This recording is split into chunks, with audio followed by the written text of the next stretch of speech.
तो इस वीडियो में मैं आपको डीओ की तरफ से जो प्रैक्टिस पेपर इशू किया गया है वही समझाने जा रहा हूँ। और इसमें मैं पार्ट 1 वीडियो में 20 एमसीक्यू करवाऊंगा, हिंदी मीडियम और इंग्लिश मीडियम दोनों। ध्यान से समझिएगा, मैं हिंदी में भी दिखाऊंगा और इंग्लिश में भी करवाऊंगा, ध्यान से समझिएगा। उससे पहले मैं आपको बता दूं कि देखिए, आपका पेपर जो है वो 80 मार्क्स का रहेगा, 3 घंटे का रहेगा। टोटल आपके एग्ज़ाम में 5 सेक्शन रहेंगे, 39 क्वेश्चन आएंगे।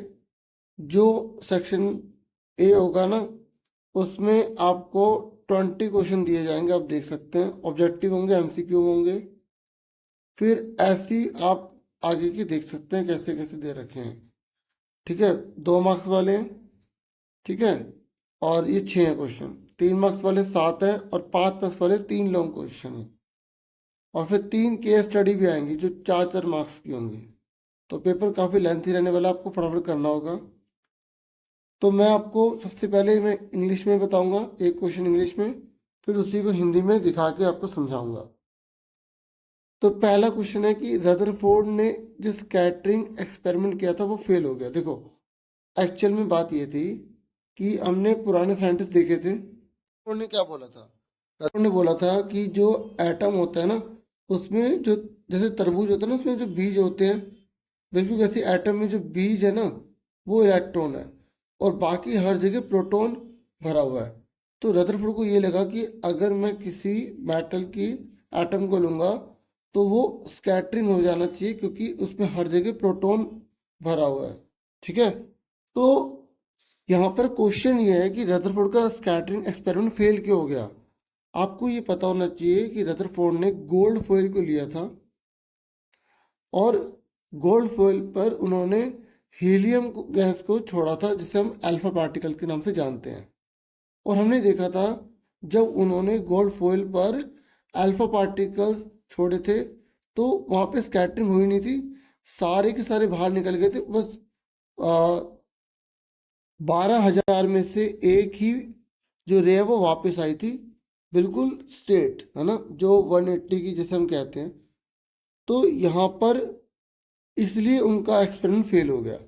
तो यहाँ पर पूछ रहा है कि क्या रीज़न था। तो बहुत डीपली क्वेश्चन आए हुए हैं, तो आपको बहुत ज़्यादा डीपली पढ़ना पड़ेगा अगर आप अच्छा स्कोर करना चाहते हैं।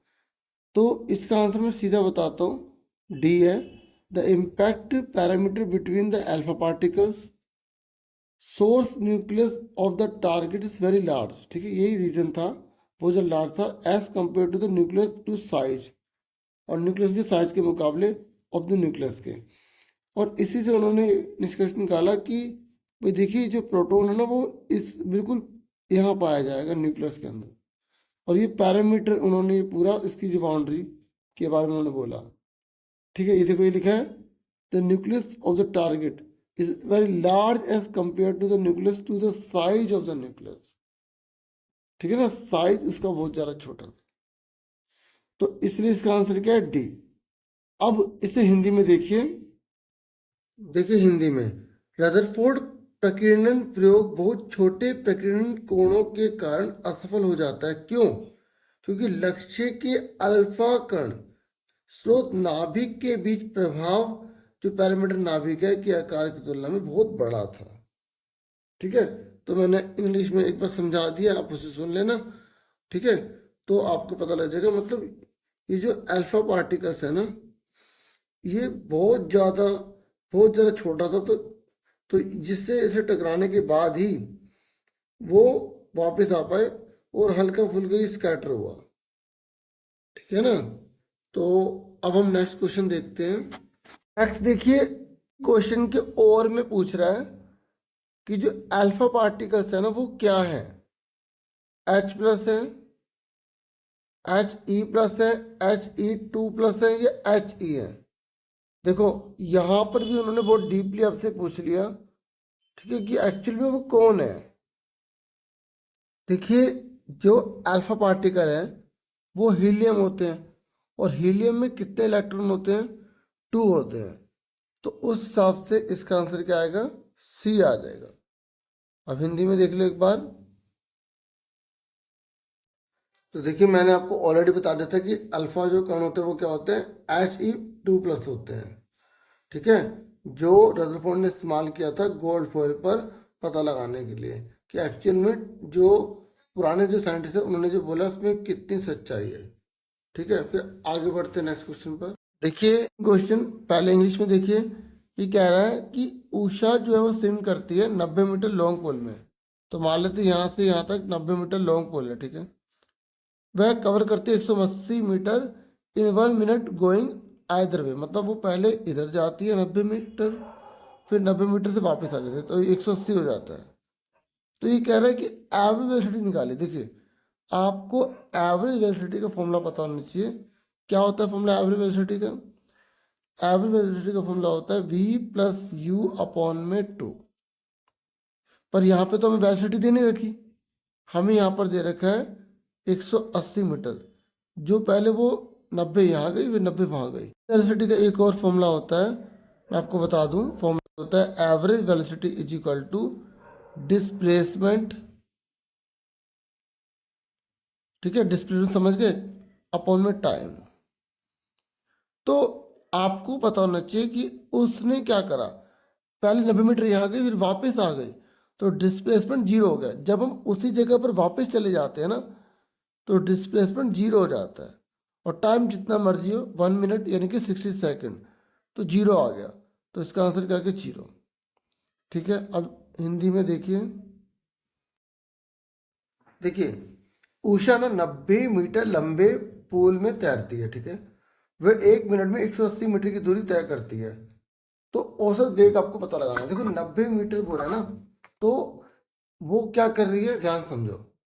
पहले वो यहाँ गई फिर ये वापस चली गई, तो हमसे औसत वेग पूछ रहा है। तो औसत वेग का फॉर्मूला दो होते हैं। एक फॉर्मूला क्या होता है? v प्लस यू अपॉन में 2। v यानी कि अंतिम वेग, u यानी कि आरंभिक वेग। तो दोनों को जोड़ के हम आधा कर देते हैं। पर यहाँ पर हम देखेंगे हमें तो यहाँ पर दूरी दे रखी है ना, तो हम फिर वेग का दूसरा फॉर्मूला लगाएंगे। क्या होता है फॉर्मूला? विस्थापन बटे में आपको समय लगाना है। ठीक है, अब देखो कोई चीज अगर जहां जा रही है और वहां से वहीं वापस आ जाए उसी पॉइंट पर, तो विस्थापन जीरो हो जाता है। समय 1 मिनट लगा, पहले यूं गई फिर यूं वापस चली गई, 1 मिनट में आना जाना कर लिया, यानी कि 60 सेकंड लगे। तो जीरो को डिवाइड करेंगे तो भी जीरो ही आएगा। तो इसलिए इसका आंसर क्या आ गया हमारा? शून्य आ गया, बी आंसर आ गया। क्लियर हो गया? अब नेक्स्ट क्वेश्चन देखो। Next question, heat affects the formation of solution because change in temperature cause. ये कह रहा है हीट जो है ना प्रभावित करती है, ठीक है, किसी सॉल्यूशन को बनाने में। ये कह रहा है ऐसा इसलिए होता है क्योंकि टेम्परेचर में चेंज होता है। ये कारण क्या है इसका? इसका कारण ये है कि इससे ना एनर्जी जो होती है ना, एनर्जी वो पार्टिकल की चेंज हो जाती है। सुन रहे मेरी बात? इसलिए इसका आंसर क्या है? सी। तो हीट का इफेक्ट क्यों होता है? क्योंकि एनर्जी जो होती है ना पार्टिकल की वो चेंज हो जाती है।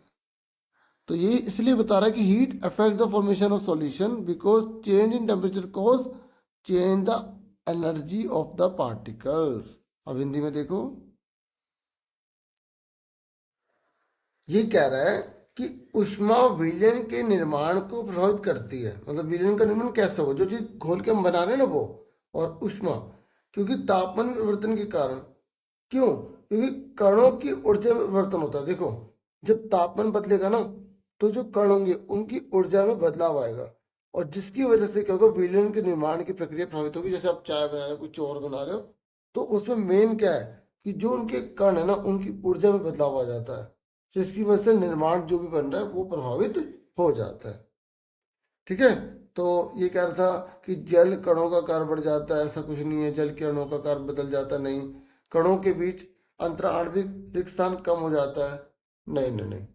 ठीक है, इसका मेन क्या है? कणों की ऊर्जा में परिवर्तन होता है। अब नेक्स्ट क्वेश्चन देखो, कह रहा है नेक्स्ट कि फर्मेंटेशन ऑफ ग्रेप्स किसका एग्जाम्पल है? तो आप सिंपल जानते हैं कि दो ही प्रकार के कोर्स में आपके हैं, एक है केमिकल, दूसरा फिजिकल। केमिकल में न्यू सब्सटेंस फॉर्म हो जाता है, जैसे ट्री जो है ग्रो हो रहा है, जैसे जो कर्ड है ना, कर्ड वो मिल्क से बन रही है, इसमें नई चीज़ बन रही है तो केमिकल है। और फिजिकल में क्या होता है? Where no new substance is formed, जिसमें कोई नई चीज़ नहीं बनती। जैसे आपने वाटर को क्या कर दिया, आइस में कन्वर्ट कर दिया, फिर आइस से वापस वाटर बन जाएगा, तो फिजिकल होता है। समझ में आ गई? यहाँ पे फर्मेंटेशन हो रहा है ग्रेप्स का, तो एक बार फर्मेंटेशन हो जाएगा तो वापस अंगूर नहीं आ पाएंगे, तो वो क्या कहलाएगा? Chemical change. अब उसके बाद नेक्स्ट क्वेश्चन देखो, देखिए नेक्स्ट है अंगूर का किण्वन किसका उदाहरण है ना? तो मैं आपको बता दूं कि आपके कोर्स में केवल दो ही हैं, एक भौतिक और दूसरा रासायनिक। भौतिक का मतलब होता है जिसमें किसी नई चीज का निर्माण नहीं होता, जैसे हमने बर्फ को पानी में बदला, पानी को बर्फ में बदल दिया, जो वापस आ जाते हैं। जबकि रासायनिक क्या होता है, इसमें किसी नई चीज का निर्माण हो जाता है, जैसे आपका खाना जो है वो पच रहा है, पेड़ की उम्र बढ़ रही है या पेड़ उग रहा है, ठीक है, या लोहे पर जंग लग रहा है, वो क्या है? केमिकल है, जिसमें किसी नई चीज का निर्माण होता है। तो ऐसे अंगूरों को जो किण्वन कर रहे हैं वो क्या होगा? रासायनिक परिवर्तन होगा। क्लियर हो गया? अब नेक्स्ट क्वेश्चन देखो फिर, ये कह रहा है यहाँ पर वीटी ग्राफ है, यहाँ देख रहे हैं आप, तो ये कह रहे हैं showing motion of a body is a uniformly accelerated motion। आपको इसमें से छांटना है कि कौन सा यूनिफॉर्मली एक्सेलरेटेड मोशन है। देखिए यूनिफॉर्मली एक्सेलरेटेड का मतलब होता है जो वेलोसिटी है ना वो एक ही रेट से बढ़ती चली जा रही है, तो ऐसे हो जाएगा। लेकिन ये तब होगा जब आपको यहाँ पर क्या दिया हो? टाइम, और यहाँ पर वेलोसिटी लिखी हो। ठीक है, तो ये इसका आंसर क्या है? थर्ड आ जाएगा। क्लियर हो गया आपको? ठीक है, यहाँ पर ये क्या है? बढ़ रहा था फिर घटना शुरू हो गया। ठीक है, तो ये क्या? नॉन यूनिफॉर्म है। यहाँ पर ये घट रहा है, ठीक है, यहाँ पर तो कुछ बताया नहीं इन्होंने।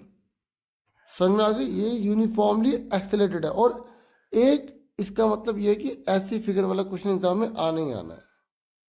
ठीक है, देखिए नेक्स्ट क्वेश्चन है आपका कि किसी पिंड की गति को दर्शाने वाला वी टी ग्राफ एक समान रूप से त्वरित गति है, तो इनमें से कौन सी फिगर है जो समान है? तो मैं आपको बता दूं कि अगर हम जब समान गति की बात करते हैं ना, और वो भी त्वरित में, तो वो ऐसे स्टेट बनता है। इसका मतलब ये है कि आपके एग्जाम में फिगर वाला जरूर आना है। ठीक है, तो आप, मैंने ऐसी रिलेटेड वीडियो बना रखी है, तो आपको मैं डिस्क्रिप्शन में कोशिश करूँगा प्रोवाइड कर दूँ। ठीक है, तो समझ में आ गया इसका आंसर? अब नेक्स्ट क्वेश्चन देखो, ये 6 क्वेश्चन है। यहाँ पर बोला गया what is the angle between directions of force and displacement if work done is maximum. देखो आपको पता होना चाहिए कि जो वर्क डन होता है उसका फॉर्मूला क्या होता है? फोर्स इंटू डिस्प्लेसमेंट होता है। ठीक है, लेकिन अगर हमें मैक्सिमम की बात करनी है तो जब एंगल की बात आ रहती है तो उसके साथ में एक और एंगल जुड़ जाता है, cos theta F into S. तो अगर हमें मैक्सिमम वर्क डन करना है तो यहाँ पर जो थीटा है उसकी वैल्यू कितनी लेंगे? उसकी वैल्यू हम जो है 0 डिग्री लेंगे ताकि 1 आ जाए और वो स्ट्रेट हो जाए। तो ऐसे चीज में आंसर क्या आएगा? 0 डिग्री आ जाएगा। ठीक है, तो इसका आंसर क्या आ गया? ए आ गया। अब हिंदी में देख लो। ठीक है, हिंदी में यदि किया गया कार्य अधिकतम है तो बल और विस्थापन की दिशाओं के बीच का कोण क्या है? तो मैं आपको बता दूं डियर, जब हमें अधिकतम जो है ना कार्य करना होता है तो कार्य का फॉर्मूला होता है बल गुणा में विस्थापन। ठीक है, देखिए समझिए, कार्य का फॉर्मूला जो होता है ना, सूत्र जो होता है वो होता है बल गुणा में विस्थापन। लेकिन जब हमसे अधिकतम कार्य की बात करते हैं ना तो हमें एंगल लेना पड़ता है, तो उसके लिए एक फॉर्मूला होता है। देखो बल को एफ बोलते हैं, विस्थापन को एस बोलते हैं, यहाँ पे कोस थीटा ले लेंगे साथ में, और इसकी वैल्यू को 1 लाने के लिए हमें कोस थीटा की जगह 0 डिग्री लिखना पड़ता है। तो मैक्सिमम यहाँ पर कितना लेंगे? 0 डिग्री लेंगे। ये मैं पता है इसको क्यों बता रहा हूँ, कल को आपसे कार्य का फॉर्मूला पूछ ले या कार्य निकालने के लिए बोले और आपको डिग्री दे दे, तो आप कहेंगे ये कैसे करना है, तो इस पर पुट कर देंगे। तो आपको 4 वैल्यू पता होनी चाहिए। एक तो कोस 0 डिग्री की वैल्यू 1 होती है, कोस 30 की वैल्यू कितनी होती है? √3/2 होती है। वैसे 0 डिग्री वाला ही आएगा आपके कोर्स में। ठीक है, कोस 45 की डिग्री कितनी होती है? 1/√2। कोस 60 की होती है 1/2, और कोस 90 की होती है 0। देखो एग्जाम में पूछेगा ना कब कार्य 0 हो जाएगा, तो जब डिग्री की वैल्यू 90 होगी, तो ये और ये मतलब 0 वाला और 90 वाला, ये दोनों याद रख लेना।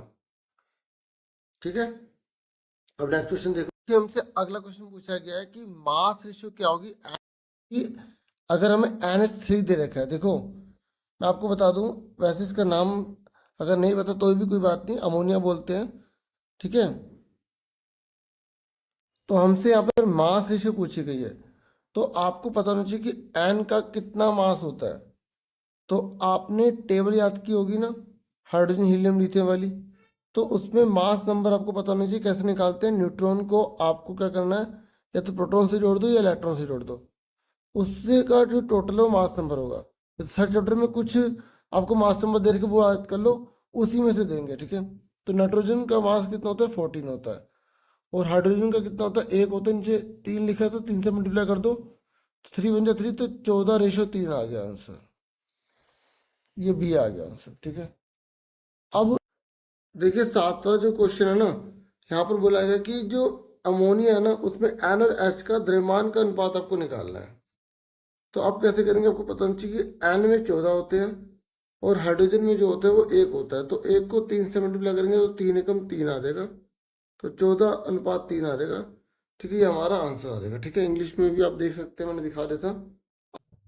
देखिए यहाँ पे इन्होंने 3 लिखा नहीं था, इसलिए मैंने दिखाया नहीं था, तो इसका आंसर क्या आएगा? 14:3। 8वां क्वेश्चन देखो पहले। देखिए 8वें क्वेश्चन में बोला गया कि जो लाइसोम है ना, वो कहाँ से पैदा होता है? न्यूक्लियस से, गोल्गी apparatus से, एंडोप्लाज्मिक रेटिकुलम से, माइटोकॉन्ड्रिया से। देखो इन चारों में से भी किसी पे क्वेश्चन आ सकता है। तो आपने जो चैप्टर नंबर 5 करा ना, उसको आप अच्छे से कीजिए, सेल से रिलेटेड है, ठीक है। सेल के ये सारे के सारे ना, जो जो न्यूक्लियस है उसके ऑर्गन है, ठीक है। तो लाइसोम कहाँ से अराइज होता है? मैं आपको बता दूं, गोल्गी apparatus उसे अराइज करता है, ठीक है। तो इसका आंसर क्या होगा? बी हो गया। अब उसके बाद जो नेक्स्ट है, ये लाइसोसोम कहाँ पे पैदा होता है? तो गोल्गी उपकरण में पैदा होता है। तो ये तो आपको कोशिका वाला जो चैप्टर है उसे अच्छे से पढ़कर अपने सारे आंसर देने हैं, ठीक है। उसके बाद नेक्स्ट क्वेश्चन देखो। देखिए क्वेश्चन है, ये कह रहा है अगर वेट 60 किलो मास का डब्ल्यू है, ठीक है, अगर वेट 60 किलो मास का डब्ल्यू है तो डब्ल्यू की वैल्यू होगी कितनी? देखिए मैं आपको बता दूं, जब केजी लिखा है ना, केजी, तो वो बदलता नहीं है, चाहे वो अर्थ पर हो चाहे वो मून पर हो। तो हम मान के चलते हैं कि ये 60 kg अर्थ पर है। आप कहोगे सर हम इसे मून पे भी तो मान सकते हैं। हाँ, 60 ही रहेगा, पर हम बेस अर्थ से लेते हैं, ठीक है। तो मैं यहाँ पर डब्ल्यू निकालना चाहता हूँ, तो मैं 60 को जो है ना मल्टीप्लाई कर दूंगा 9.8 से, तो ये किस में बदल जाएगा? न्यूटन में बदल जाएगा। और जब हमें मून में वेट, वेट यानी कि उसके ऐसे यूनिट होते हैं न्यूटन, तो जब हमें वेट निकालना है ना, तो जो आंसर आएगा उसको हम 6 से डिवाइड कर देंगे। तो मैं 6 से डिवाइड कर देता हूँ, 10 आ गया, तो ये पॉइंट हट के नीचे 10 आ गया, 10 से 10 कट के 98 आ गया। पर अनफॉर्चुनेटली यहाँ पे 98 ऑप्शन दे नहीं रखा, तो ये क्वेश्चन ही गलत छप गया। इसलिए मैं कहता हूँ कि सारे क्वेश्चन अटैम्प्ट करने चाहिए, कि अगर कल को कोई क्वेश्चन गलत आ रहा है तो उसके मार्क्स सबको जरूर मिलेंगे, अगर आपने अटैम्प्ट किया है तो, ठीक है। पहले दोनों इंग्लिश में देख लो। फिर the energy currency of the cell is, बताओ किसको एनर्जी करेंसी माना जाता है? तो वो है एटीपी। जो हमारी बॉडी में जो एनर्जी सेव होती है ना सेल में, वो एटीपी के रूप में होती है। आपसे इसकी फुल फॉर्म भी पूछ सकता है, एडेनोसिन ट्री फॉस्फेट, ठीक है, ये आपको याद रखना है। नेक्स्ट क्वेश्चन है, ये कह रहा है name of process by which N impure naphthalene sample can be purified.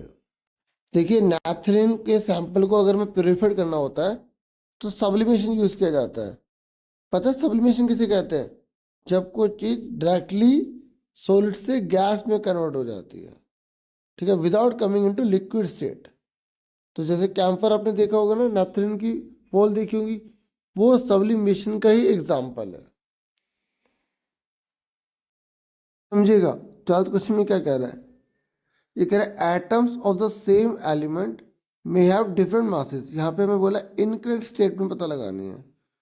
देखिए एटम जो है ना, वो सेम एलिमेंट की बात हो रही है, एक ही एलिमेंट के एटम, उनका डिफरेंट मास हो सकता है, हो सकता है। ये कह रहा है एटम जो है ना वो डिफरेंट एलिमेंट के, भाई एक आयरन ले लिया, एक हमने एल्यूमिनियम ले लिया, तो ये कह रहे हैं इन दोनों के जो एटम है ना, उनका मास सेम हो सकता है? ऐसा बिल्कुल नहीं हो सकता, क्योंकि वो अलग अलग कैरेक्टर वाले हैं। ठीक है, एक ही चावल की थाली हमारे पास है, उसमें कोई साइज बड़ा छोटा हो सकता है क्योंकि वो चावल ही है। लेकिन मैं बोलूँ कि चावल और दाल दोनों का मास एक जैसा होगा तो वो गलत है। मैं एटम की बात कर रहा हूँ, उसके अंदर जो एटम है, ठीक है। कह रहे plants can be made disease resistant by, अगर प्लांट में हमें बीमारी को रोकना है तो क्या करें। तो मैं आपको सिंपल बताता हूँ, इसमें हाइब्रिडेशन और जेनेटिक मॉडिफिकेशन करना चाहिए, मतलब उनके जेनेटिक्स में चेंज करें और हाइब्रिडेशन करें ताकि उसमें बीमारी ना लगे। फिर नेक्स्ट है Tyndall effect is observed in which one of the following, बताइए किसमें टिंडल इफेक्ट को हम यहाँ पर शो कर सकते हैं। ट्रू सॉल्यूशन में, स्टार्च वाले में, या NaCl वाटर में, या एलम वाटर में, तो किसमें हम शो कर सकते हैं टिंडल इफेक्ट को। ठीक है, तो आपको इसमें आंसर बताना है। तो देखिए टिंडल जो इफेक्ट है ना वो हमें स्टार्च प्लस वाटर में दिखाई देगा और किसी में दिखाई नहीं देगा, तो बी आंसर है इसका। ठीक है, टिंडल प्रभाव पता है क्या होता है, स्कैटरिंग ऑफ लाइट, जैसे लाइट एंटर करती है फिर वो स्कैटर कर जाती है, तो इसमें पार्टिकल्स बन जाते हैं इस तरीके से। ठीक है, थोड़े बड़े होते हैं तो जिसकी वजह से क्या होगा, टिंडल इफेक्ट हो जाएगा। ठीक है, फिर नेक्स्ट है एलिमेंट्स विद वैलेंसी 1 आर, ये कह रहे हैं जिन एलिमेंट्स की वैलेंसी 1 होती है तो उसको हम क्या बोलते हैं। देख लो कितना डीपली क्वेश्चन आए हुए हैं, आपको बहुत ज़रा टाइम देना पड़ेगा अपनी स्टडी को। बताओ क्या आंसर होगा। देखिए जो एलिमेंट अगर किसी की वैलेंसी 1 है ना तो वो मेटल भी हो सकता है, वो नॉन मेटल भी हो सकता है। ठीक है ना, वो एक इलेक्ट्रॉन दे भी सकता है और एक इलेक्ट्रॉन ले भी सकता है, तो इसलिए इसका आंसर क्या है, बी है। क्वेश्चन में क्या कह रहे हैं, ये कह रहा है कि कौन सा करेक्टर नहीं है मैकेनिकल वेव्स का। साउंड वाला चैप्टर आपने पढ़ा है ना, तो उसी की वजह से आपको पता लगाना कि मैकेनिकल वेव का कौन सा करेक्टर नहीं है। ये कह रहे propagation depends on the elasticity of medium, बिल्कुल ठीक है। ये कह रहे can be both transverse and और लॉन्गिट्यूडनल, बिल्कुल ठीक है। ये कह रहे जैसे मटेरियल चाहिए होता है मीडियम के लिए, बिल्कुल ठीक है। ये कह रहे स्पीड इज कंपेरेटिवली हायर, ये नहीं होता, तो डी आंसर आ गया इसका। ठीक है, रीजन वाले क्वेश्चन है। यहाँ पर पहला क्वेश्चन बोला गया कि एक बॉय है, वो ए से बी में जाता है इतनी वेलोसिटी से और फिर वापस आता है बी से ए में इतनी वेलोसिटी से, तो ये कह रहा है आंसर जो है ना एवरेज वेलोसिटी का वो 0 निकलेगा। ठीक है, ये कह रहा है ऐसा इसलिए होता है कि जो स्पीड टू द मैग्नीट्यूड होती है ना वेलोसिटी वाली, और जब बॉडी मूव कर जाती है उसी में इक्वल डिस्टेंस में, तो उसकी वैल्यू जो 1 हो जाती है, तो ऐसा होता है। 17 क्वेश्चन देखिए, ये कह रहा है एक बॉय है, वो ए से बी में जाता है और वेलोसिटी 20 मीटर पर मिनट है, फिर वो वापस आ जाता है बी से ए में, लेकिन इस बार वेलोसिटी 30 मीटर पर मिनट है। ये कह रहा है एवरेज वेलोसिटी जो होगी उस बॉय की वो 0 होगी, ये तुम्हें पता है, अब हमने न्यूमेरिकल भी कर लिया था कि एवरेज वेलोसिटी का जो फॉर्मूला होता है v प्लस यू अपॉन में 2, ठीक है, और एक होता है डिस्प्लेसमेंट अपॉन में टाइम। तो यहाँ पर आपको कोई फॉर्मूला लगाने की जरूरत नहीं है क्योंकि आपको मैंने कंसेप्ट बता दिया है। अगर कोई व्यक्ति यहाँ से यहाँ गया और वापस वहीं पर आ गया तो ऐसे सिचुएशन में जो है ना, जो एवरेज वेलोसिटी है वो 0 हो जाएगी, ये ट्रू है। फिर रीजन कह रहा है कि रेशियो जो है ना of speed to the magnitude of the velocity when the body is moving in one direction is equal to 1। देखिए ये बात ट्रू तो पर इसके लिए बात नहीं लिखी ना, ये अलग बात बता रहा है ना, ये वन डायरेक्शन की बात बता रहा है, यहाँ पे आना और जाने की बात बता रहा है, तो इसलिए दोनों ठीक तो है, लेकिन नीचे वाला रीजन सही नहीं है इसके लिए, तो हम बी पे टिक कर देंगे। ठीक है, उसके बाद नेक्स्ट है, ये क्या, naphthalene, camphor, iodine, ammonium chloride are some common example of the substances which undergo sublimation, तो बिल्कुल ट्रू है। ये कह रहे जितने भी सब सॉलिड होते हैं ना वो पहले लिक्विड में बदलते हैं उसके गैस में बदलते हैं, ये बिल्कुल गलत बोल रहा है। ऊपर अभी एग्जाम्पल भी दिया है इसने कि सब्लिमेशन क्या होता है, जब सॉलिड से सीधे गैस बन जाए। फिर ये नीचे बोल रहा है कि सारे सॉलिड पहले लिक्विड बनेंगे फिर गैस बनेंगे, तो ये गलत है। तो जो एसेशन ठीक है, रीज़न गलत है। तो जब एसेशन ठीक होता है, रीज़न गलत होता है, तो हम सी पर टिक करते हैं। ठीक है, तो इसका आंसर क्या आ गया हमारा, सी आ गया। फिर नेक्स्ट है, ये कह रहा है dendrite is a single long cylindrical process which forms fine branches terminally. देखिए डेंड्राइट तो सिंगल होती नहीं, ये तो गलत है। और एक बार बताऊं, जब एसेशन रीजन वाला कोई भी क्वेश्चन है ना, तो उसमें दोनों लाइन कभी गलत नहीं होती, उनमें से एक पक्का ट्रू होती है। ठीक है, तो अगर ये गलत हमें पता लग गया तो ये पक्का से होगी, फिर भी चेक कर लो। ये कह रहा है it consist of short processes arising from the साइटोन। देखो बोल भी रहा है कि यहाँ पे शॉर्ट प्रोसेसेस होता है, अराइजिंग होते हैं, जो कहाँ से होते हैं, फ्रॉम द साइटोन से होते हैं। तो ये ट्रू लिखा है, जबकि ऊपर वाला गलत है। तो इसका आंसर क्या हो चुका है, जब ए गलत है आर सही है। ठीक है, जब ए गलत है आर सही तो डी पर टिक कर देंगे, तो इसका आंसर क्या आ गया, डी आ गया।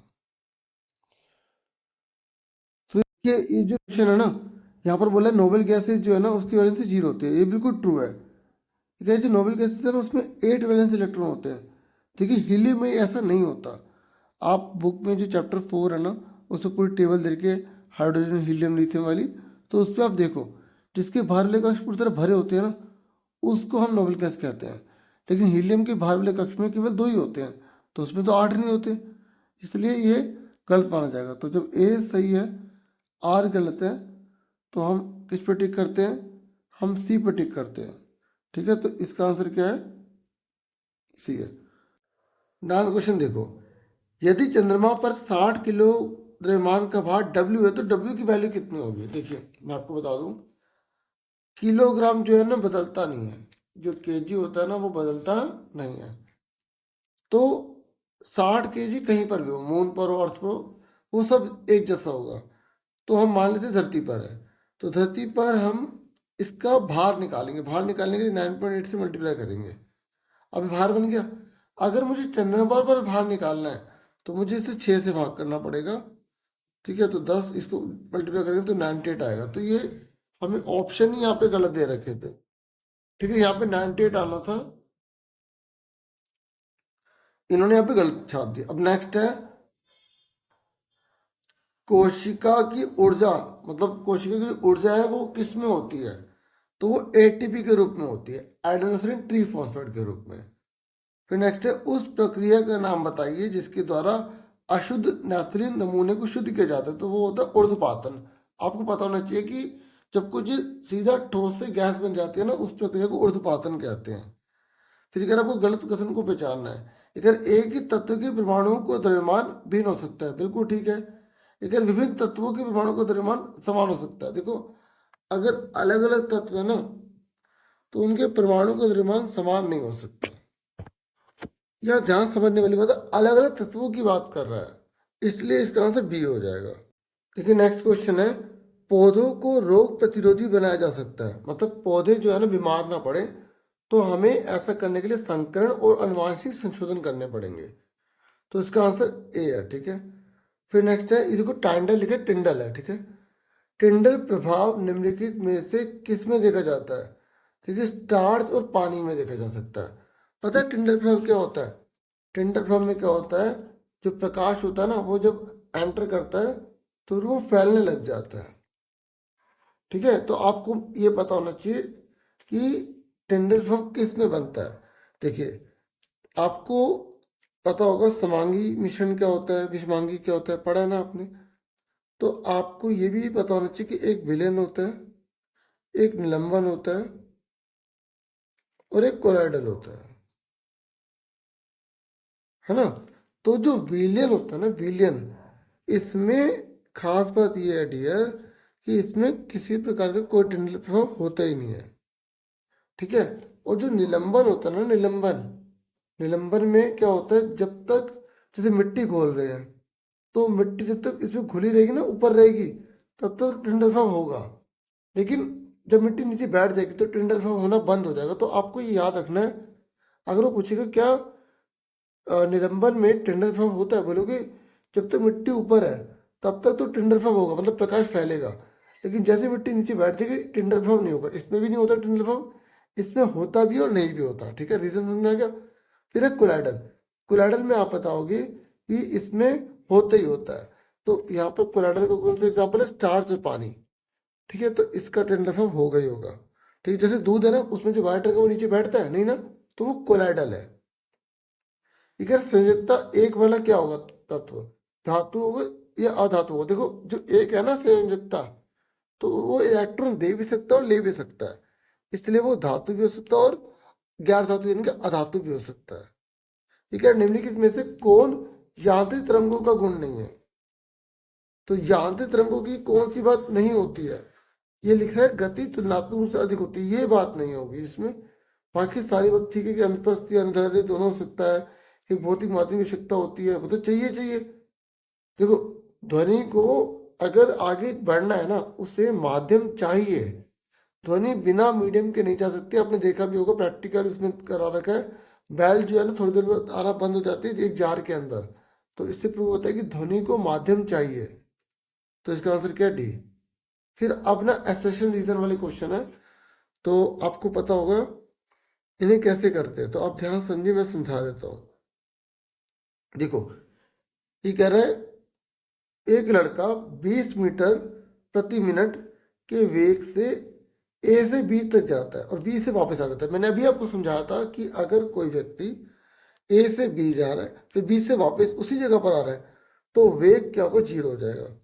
ठीक है, तो अभी इससे पूछा गया है, आगे बोल रहे 30 मीटर प्रति मिनट के वेग के साथ देखो वापस आ रहा है, ये आगे भी लिखा है वापस आ रहा है। देखो किसी भी वेग से आ रहा हो, आ तो उसी पॉइंट में वापस आ रहा है ना, तो पूरी यात्रा में लड़के का औसत वेग 0 होगा, बिल्कुल ठीक लिखा है। फिर ये कह रहा है जब शरीर एक दिशा में घूम रहा हो तो गति और वेग के परिमाण का अनुपात दिशा एक के बराबर होती है, ये बिल्कुल ठीक लिखा है। ठीक है, पर ये जो एक के बराबर है ना, वो इसकी वजह से जो है ना जीरो नहीं होगा। हाँ है ना, जीरो नहीं होगा। तो इसका मतलब क्या हुआ, दोनों ठीक है लेकिन रीजन जो है उसका नहीं है। तो हम किस पर टिक कर देंगे, हम टिक कर देंगे बी पर टिक कर देंगे। क्लियर हो गया। अब आगे देखिए। ठीक है, 18 क्वेश्चन देखिए।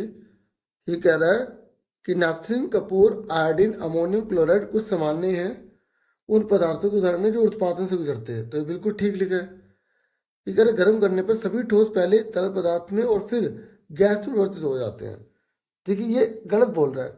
अभी ऊपर तो बोला कि जो ऊर्ध्वपात है ना वो ठोस से सीधा गैस बन जाता है, हाँ या ना। तो नीचे बोल रहा है कि पहले सारे के सारे लिक्विड बनेंगे फिर गैस बनेंगे, ऐसा तो नहीं है, सारे नहीं होते। तो ए ठीक है और आर गलत है, तो इस पे सी पे टिक कर देंगे। फिर नेक्स्ट है डेंड्राइट, एक एकल लंबी बेलनाकर प्रक्रिया। देखो एकल कहाँ होती है, जो बारीक शाखाएं बनाती है, नहीं नहीं ये गलत है। ये कह रहे हैं इसमें साइटोन से उत्पन्न होने वाली छोटी प्रक्रिया शामिल है। तो ये देखो बता दो रहा है छोटी इस प्रक्रिया होती है, तो ये ठीक है। तो ए इस बार गलत था और आर सही, तो डी पे टिक कर देंगे।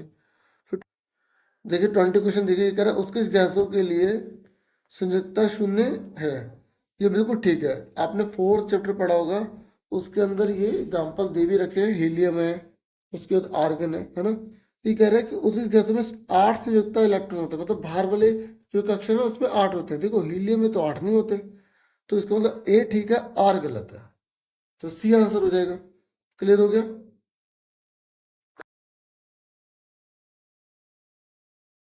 कि कौन कौन से कैसे कैसे क्वेश्चन आया आप यहाँ पे देख सकते हैं। और मुझे जब टाइम मिलेगा तो मैं सेकंड पार्ट में वीडियो आपके लिए लेकर आ जाऊँगा।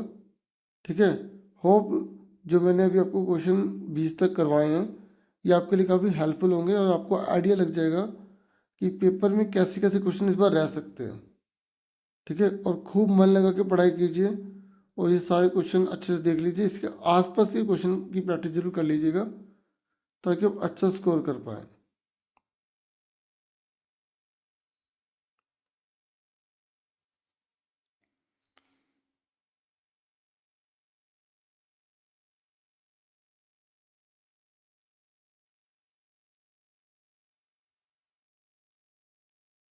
ठीक है, इतना ही था इस पेपर में।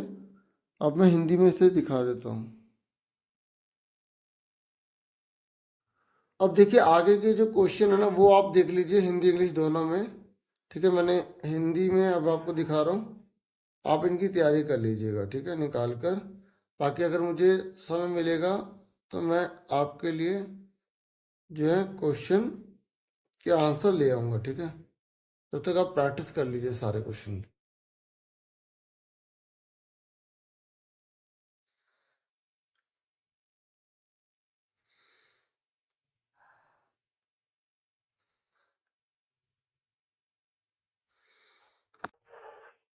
ये आगे का है ना, ठीक है।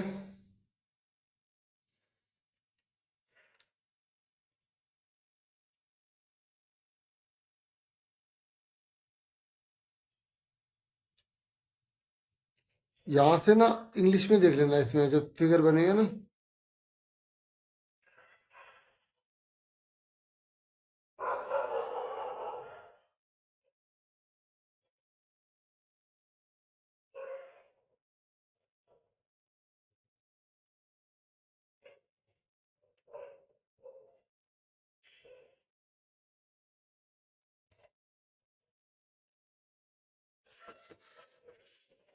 फिर आगे 32 आप देख सकते हैं, 33,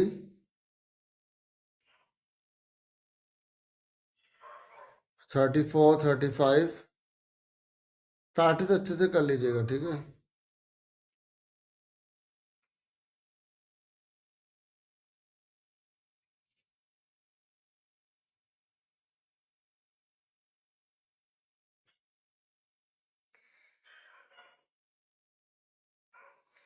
36। एक बार अगर कोई क्वेश्चन में आपको लग रहा हो ना कि मुझे थोड़ी क्लैरिटी नहीं है तो उसे इंग्लिश में देख लेना आप।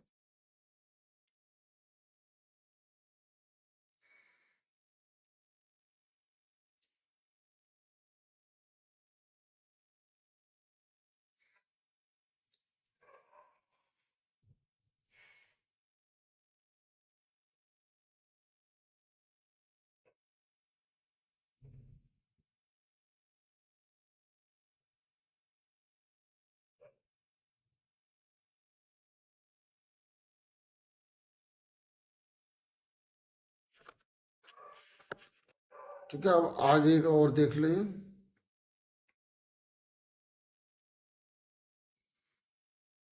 और देखो आपकी तैयारी कितनी है, कितना आपको आता है इसमें।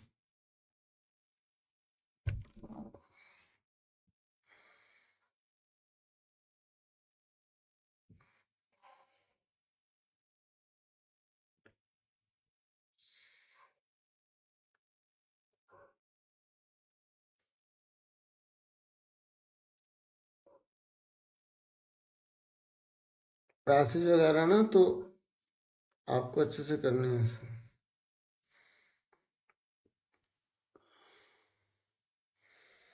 सारे पढ़ के अच्छे से करना, ठीक है।